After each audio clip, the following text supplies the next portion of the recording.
안녕하세요. 수서동행교회 정남목사입니다. 오늘도 이렇게 하나님의 말씀을 함께 묵상하고 그 은혜를 나누는 말씀 동행 자리 가운데 나오신 여러분 주님의 이름으로 축복하고 환영합니다. 오늘도 저희 레위기의 말씀 함께 읽고 주님께서 주시는 그 또 메시지를 듣기를 소원하는데요. 하나님께서 또 오늘 우리에게 어떤 말씀으로 또 어떤 또 거룩의 길로 저희를 인도해 나아가실지 기대하는 마음으로 우리 함께 주님의 말씀 저희가 함께 그 자리 가운데 묵상하는 자리 가운데 함께 나가도록 하겠습니다. 먼저 우리 함께 기도하겠습니다. 하나님, 오늘도 주님 앞에 저희 겸손하게 나아갑니다. 주님의 말씀을 저희들의 심령 가운데 새기기를 소원합니다. 이 말씀이 주님을 닮아가며 주님께서 기뻐하시는 우리의 삶의 자리로 인도해 가시는 능력의 말씀 될 줄로 믿습니다. 주님, 이 말씀을 오늘 저희에게 먹여주시고 이 말씀을 통해 우리의 삶이 다시금 새롭게 조정되어 나아갈 수 있도록 은혜 허락하여 주시옵소서. 감사드리오며 우리 주 예수 그리스도의 이름으로 기도드립니다. 아멘. 네, 오늘 하나님께서 우리에게 주시는 말씀은 레위기 21장의 말씀입니다. 레위기 21장 1절에서 15절까지의 말씀을 우리 함께 읽고요. 주님께서 주시는 은혜 함께 나누기를 소원합니다. 우리 1절부터 15절까지 좀 길지만 오늘은 좀 다 읽어보도록 하겠습니다. 우리 함께 읽겠습니다. 21장 1절부터 15절의 말씀. 주님께서 모세에게 말씀하셨다. 아론의 혈통을 이어받은 제사장들에게 알려라. 너는 그들에게 다음과 같이 일러라. 제사장은 누구든지 백성의 주검을 만져 자신의 몸을 더럽히는 일이 없도록 하여라. 가장 가까운 살부치, 곧 어머니나 아버지나 아들이나 딸이나 형제의 주검은 괜찮다. 또한 시집가지 못하고 죽은 친누이의 주검도 괜찮다. 그 여자에게 남편이 없기 때문이다. 이들의 주검을 만져 몸을 더럽히는 것은 괜찮다. 그러나 제사장은 백성의 어른이므로 스스로 더럽혀 욕되게 해서는 안 된다. 제사장은 머리털을 깎아 대머리같이 하거나 구레나루를 밀거나 제 몸에 칼자국을 내서는 안 된다. 그들은 하나님께 거룩하게 구별된 사람들이니 그들이 섬기는 하나님의 이름을 욕되게 해서는 안 된다. 그들은 주에게 제물을 살라 바치는 이들, 곧 하나님께 음식을 바치는 이들이기 때문에 그들은 거룩하여야 한다. 제사장은 창녀나 이미 몸을 버린 여자와 결혼해서는 안 된다. 이혼한 여자와도 결혼하지 않아야 한다. 제사장은 하나님께 거룩하게 구별된 사람이기 때문이다. 너희는 제사장을 거룩하게 생각하여야 한다. 그는 너희가 섬기는 하나님께 음식 제물을 바치는 사람이기 때문이다. 제사장은 너희에게도 거룩한 사람이다. 너희를 거룩하게 하는 나 주가 거룩하기 때문이다. 제사장의 딸이 창녀짓을 하여 제 몸을 더럽히면 제 아버지를 더럽히는 것이나 마찬가지이므로 그 여자는 불태워 죽여야 한다. 형제 제사장들 가운데서 으뜸되는 대제사장은 임명될 때에 머리에 기름을 부었고 또 예복을 입고 거룩하게 구별되었으므로 머리를 풀거나 옷을 찢으며 애도해서는 안 된다. 그는 어떤 주검에도 가까이 해서는 안 된다. 자기 아버지나 어머니가 죽었을 때에도 그 주검에 가까이 하여 몸을 더럽혀서는 안 된다. 대제사장은 절대로 성소에서 떠나서는 안 된다. 그가 섬기는 하나님의 성소를 더럽혀서는 안 된다. 그는 남달리 하나님이 기름 부어 거룩하게 구별하고 대제사장으로 임명하였기 때문이다. 나는 주다. 대제사장은 처녀를 아내로 맞이하여야 한다. 과부나 이혼한 여자나 이미 몸을 버린 여자나 창녀와 결혼해서는 안 된다. 그는 다만 자기 백성 가운데서 처녀를 아내로 맞이하여야 한다. 그래야만 그는 더러워지지 않은 자녀를 자기 백성 가운데 남기게 될 것이다. 그를 거룩하게 한 이는 주다. 아멘. 네, 오늘 읽은 이 본문으로 시작해서 이제 레위기 20장과 21장은 제사장들의 거룩, 즉 제사장들의 하나님께 구별된 삶이 어떤 것인지에 대하여 기록하고 있는 말씀을 저희가 이제 보게 될 겁니다.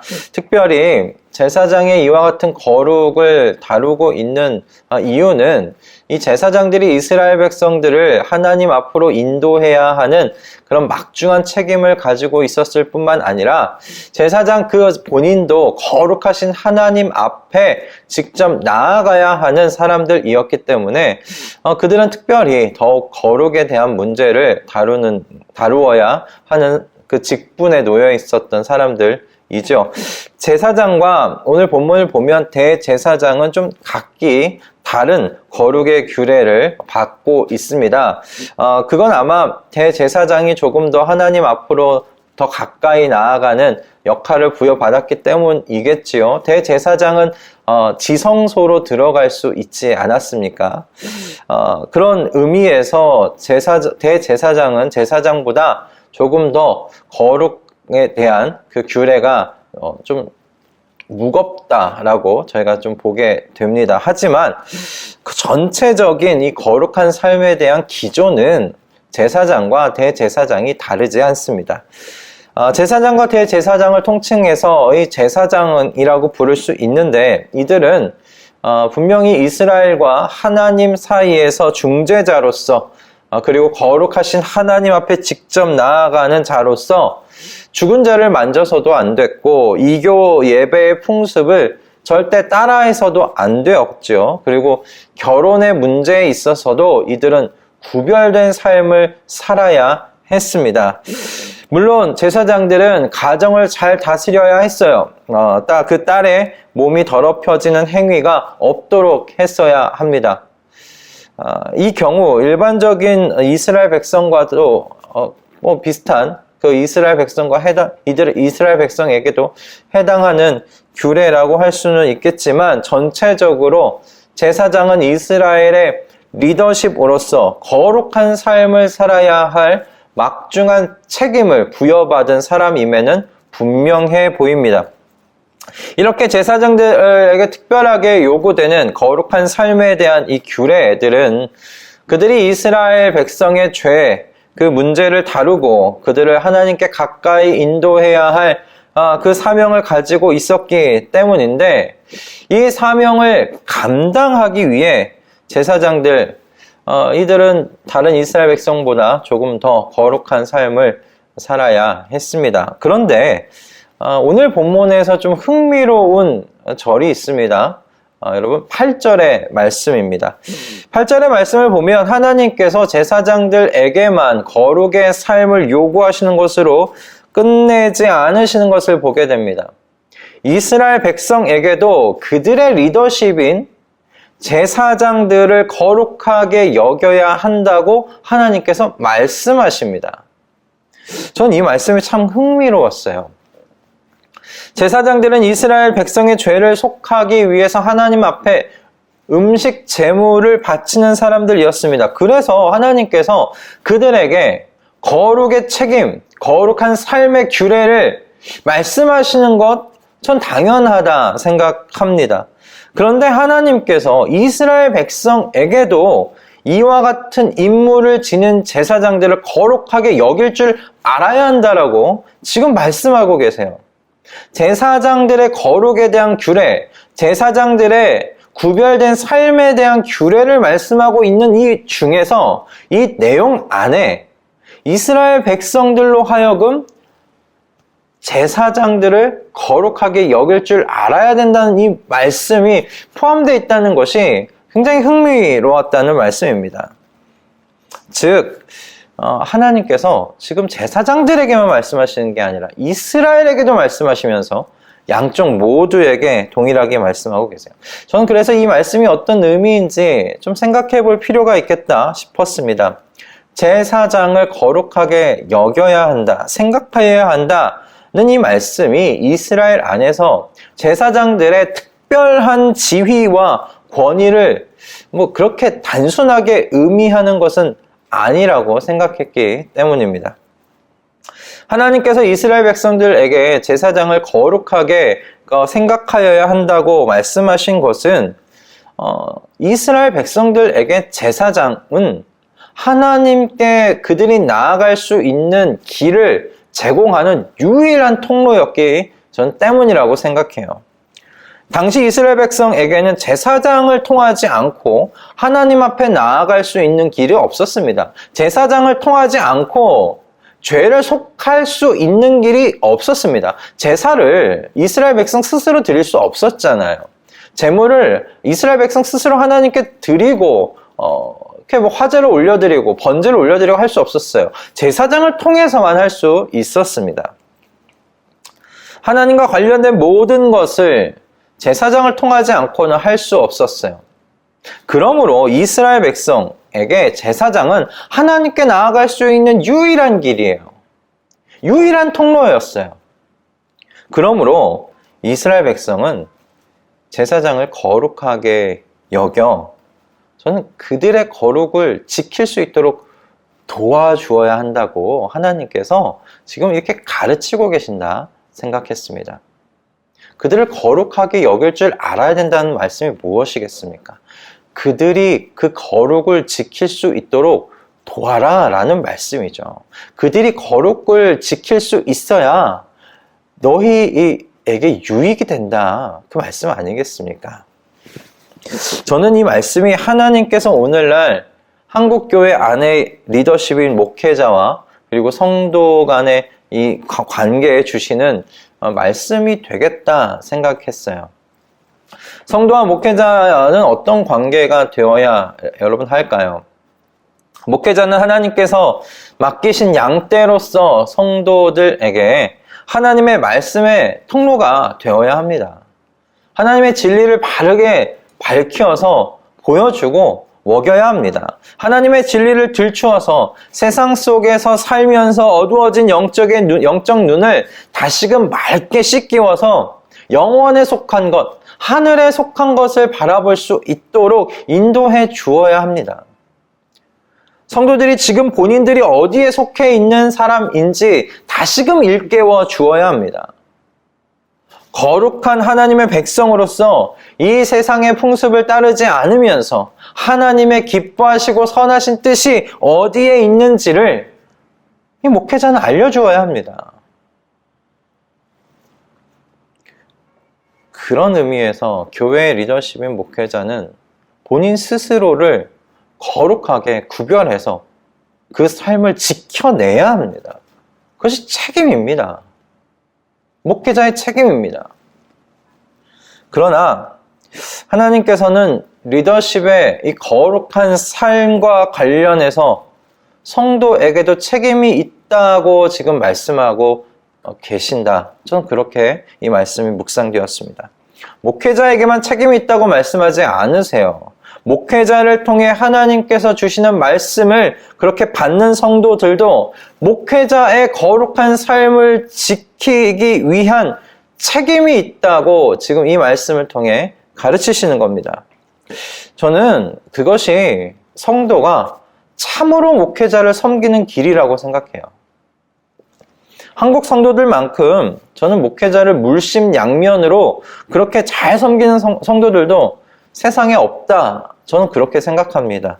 좋은 장소에서 훌륭한 식사를 얼마나 잘 대접하는지 모릅니다. 그리고 또 다른 모습으로 얼마나 다양한 모습으로 또 이 목회자를 섬깁니까? 하지만 성도가 정말 목회자를 섬기는 것은 목회자 자신이 하나님 앞에 거룩하게 구별된 삶을 살 수 있도록 돕는 거라고 오늘 이 말씀은 우리에게 가르치고 계신다 생각해요. 그 방법은 굉장히 다양할 수 있습니다. 정말 식사를 제공하기보다 도서비를 제공할 수도 있겠죠. 그리고 목회자가 바쁜 일정을 소화할 것 같으면 너무 바빠 보이면 그 부분에 대해서 이야기해 줄 수도 있겠지요. 저는 그렇게 목회자가 하나님의 음성을 듣는 자리에 더욱 가까이 나아갈 수 있도록 성도들이 관심 가져야 한다 생각합니다. 저는 그것이 오늘 이 말씀을 우리 자신에게 적용하는 말씀 되지 않을까 생각해요.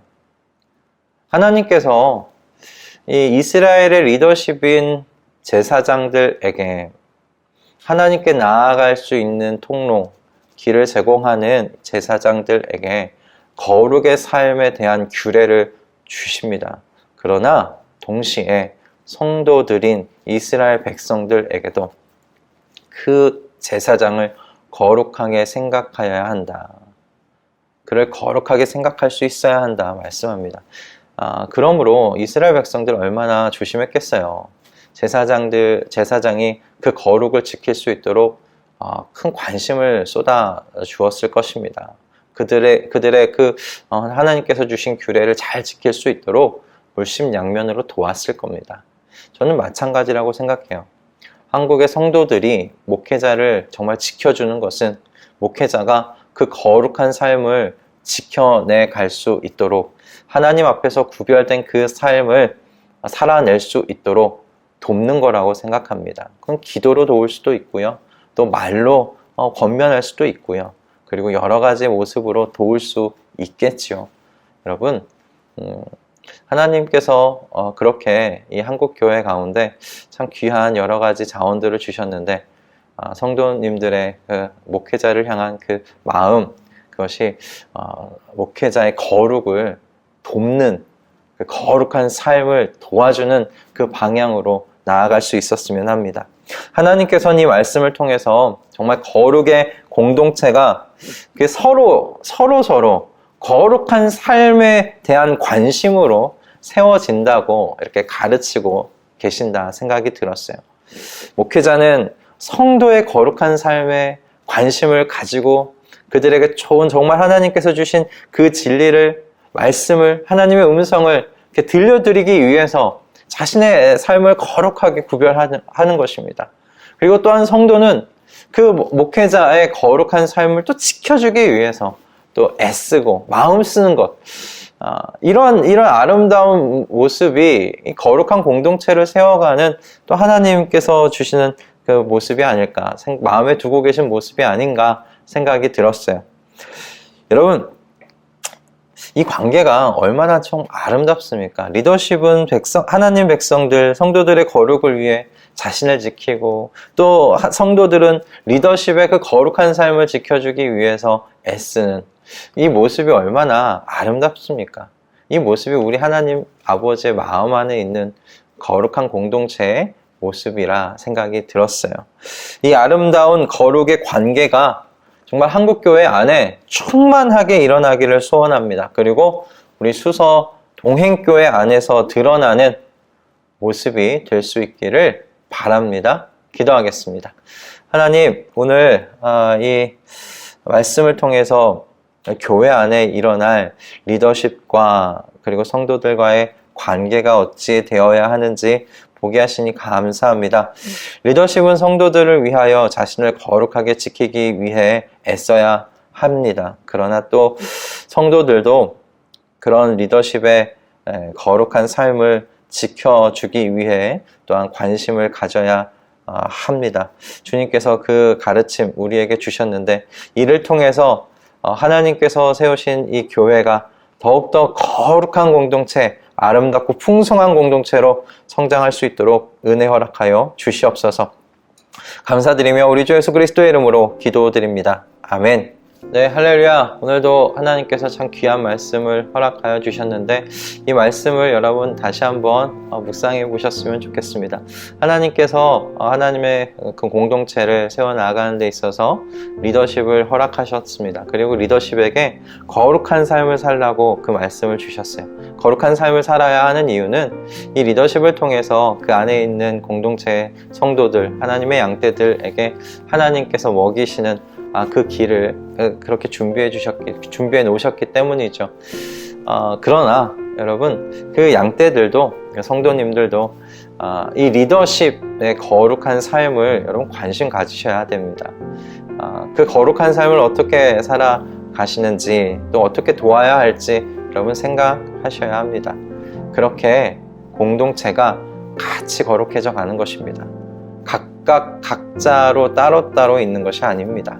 하나님께서 오늘 이 본문의 말씀을 통해서 서로가 서로를 위해서 서로의 그 거룩을 위해서 관심 가지고 그렇게 돕는 그런 아름다운 공동체, 거룩한 공동체를 지금 마음에 두고 계시는 것을 오늘 이 본문을 통해서 우리 살펴보았습니다. 이 말씀을 여러분의 삶 가운데서 지혜롭게 하나님이 주시는 마음으로 적용해 보시는 우리 말씀 동행 식구들 다 되실 수 있기를 주님의 이름으로 축복합니다. 네, 금요일부터는 이제 박정준 목사님께서 말씀 동행 이어지는 본문의 말씀으로 은혜를 나누어 주실 것입니다. 금요일마다 또 우리 박정준 목사님께서 하나님께서 주시는 은혜 함께 나누실 때 여러분 안에 정말 풍성한 하나님께서 주시는 그 은혜를 누림이 있었으면 좋겠습니다. 그렇게 하나님께서 그 자리를 축복해 주실 줄로 믿습니다. 여러분, 우리는 그러면 저와는 월요일 아침에 이 자리에서 레위기의 말씀으로 만나도록 하겠습니다. 여러분, 주말 또 주님과 함께 기쁨 가운데 승리하시고요. 주님의 임재 속에서 풍성하신 그 은혜 저희가 기대하며 또 공동체 예배로 만나도록 하겠습니다. 여러분, 오늘 하루 승리하십시오. 사랑하고 축복합니다.